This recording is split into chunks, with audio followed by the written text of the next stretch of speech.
And sports are an excellent means of distraction, especially because they're kind of cleaner than the wildly unethical, like, misinformation, disinformation, all the other stuff. Like, sports is just, it's the bread and circuses, I guess the EBT card is kind of the bread, and the circuses are the, professional sports. Yeah. The thing is the professional sports do build a beneficial culture. However, that culture has been eroded by exploitation, manipulation. Not only are sports being overutilized and as a distraction to prevent people from being aware of what's really going on in their society, whether nationally or, federally. But the sports themselves have become a major avenue of exploitation. The best example is the Little Caesars Arena, where ultimately a totally functional Joe Louis Arena gets demolished, and we can talk about the contracts and all of that some other time. But and then a brand new arena, the Little Caesars Arena, is built on property that was acquired using less than ethical means, but essentially the state and the city were loaned $400 million by an Illich formed entity. That money was loaned to the state and the city to build Little Caesars Arena, and the terms of the loan meant that the state and the city has to pay essentially the Illich family $800 million back by 2050. And the Illiches get a 100-year exclusive lease on the Little Caesars Arena. So essentially they're getting they got Little Caesars Arena built for them for negative $400 million. That is a disgusting exploitation. And that is really becoming commonplace. You just look at the Oakland situation. For example, the reason that they want to build these new stadiums is because they're an excellent opportunity to embezzle. It's not that they actually need the new stadiums. It's like laughable. And that really is the new economy, is just a constant state of scammery. But the problem is if you're not in an economy that's productive, then if you keep scamming from it, eventually there's going to be a resource glut. There's going to be a lack of resources available to scam, or to even utilize just to survive. So, there's going to have to be a paradigm shift very, very soon. And the fact that people intuitively know that there has to be a paradigm shift very, very soon is now being exploited in order to advance what is more or less, it's a mass delusion, I guess, a societal delusion. Like, the sort of prepper Trumpism thing is, not only is it going to enable the worst elements of society, but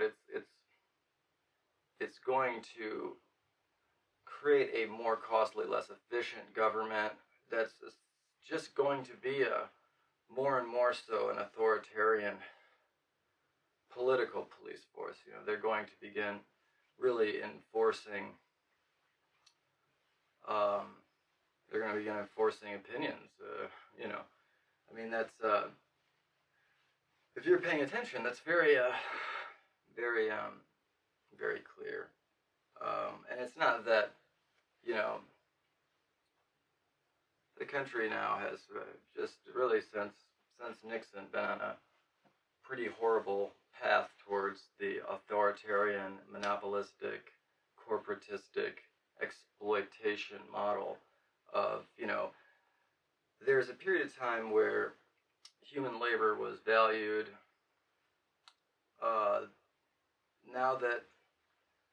Now that domestic human labor doesn't pose the opportunity for profiteering that foreign labor offers. And that's why we have ultimately, there is an unemployment crisis in America that isn't acknowledged because of the way that they really manipulate the unemployment numbers. But that's, again, a whole nother rant. real conclusion of this is I don't know if you know, if you're local, about Diamond Media and the Valley Sports thing. The fact that we might lose the beautiful broadcast prowess of Benetti and Andy Dirks and Peaches Dan Petrie, for example. I think that would be a shame, and the fact is that the Detroit broadcast is very profitable. And, I guess this is a good example of where the athletes themselves, the fact that they're kind of the winners of a societal lottery, need to really embrace a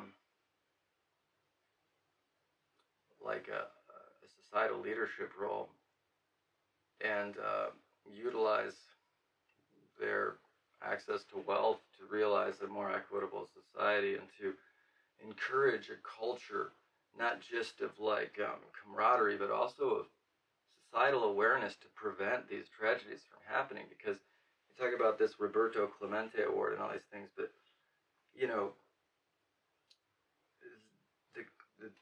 the professional sports players have more agency and more access to press than anyone else that would be aware of the real injustices of society. And so it's integral that professional sports players start utilizing their access to media and their wealth to benefit humanity. It's very important. I mean, people can criticize Colin Kaepernick, but at least Colin Kaepernick had the fucking moxie to stand up for something, regardless of what you think about it. And actually, I mean, I don't know how you can judge it negatively. From what I understand, he even talked to some veterans about what would be respectful but still signify his dissent. I mean, he was kneeling, he wasn't sitting. Whatever, this is completely going on a tangent. But the point is we've really allowed as a society, not me personally, but you know what, for real too, fuck off, I didn't do jack shit. I have consistently been a force for good. So,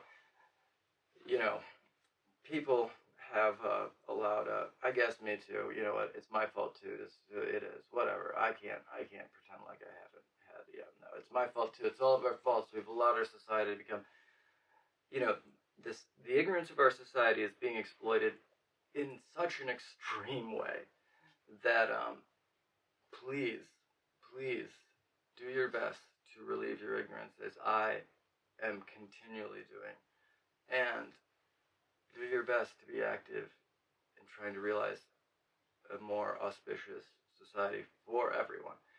And I'm trying to create now, as it seems,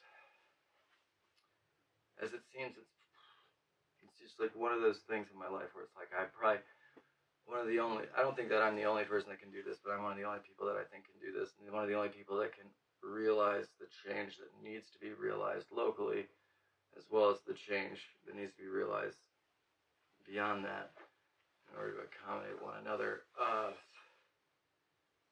The point is, I'm going to try and establish an infrastructure to better accommodate people in their quest to realize the society, because some people can offer time and skills. Some people, really the best thing they could offer is money, but the problem is that there are so many bullshit shell charities that if you're not really aware of what's going on, your money is most likely going to be really utilized for bad more likely than good. And I mean, I hate using those terms, bad and good, frankly, because they are so subjective and can they themselves be exploited.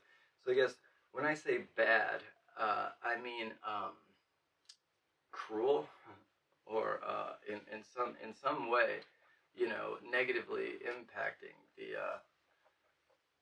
the quality of life of other individual humans or creatures. And when I say good, I generally mean altruistic or empathic, or to the benefit of the greater society and all creatures type things. That's how I will use it, because I've been told repeatedly that the way that I speak is difficult for a lot of people to understand or pay attention to, and because I will use altruism and words like that, or symbiosis in place of words like good, it gets daunting for some people. So I do want to clarify, though, that when I do use good and bad, those are generally what I'm using. And I think by context you can understand that. But I don't want, like, a lot of times that word good is exploited. And you know what, I'm gonna wrap this up because I think it's about good here. And you know what, smash that like button. Yeah, now smash that like button, and the other ones, the notification ones, do that too, as though I'm talking to anyone at this point, but maybe in the future.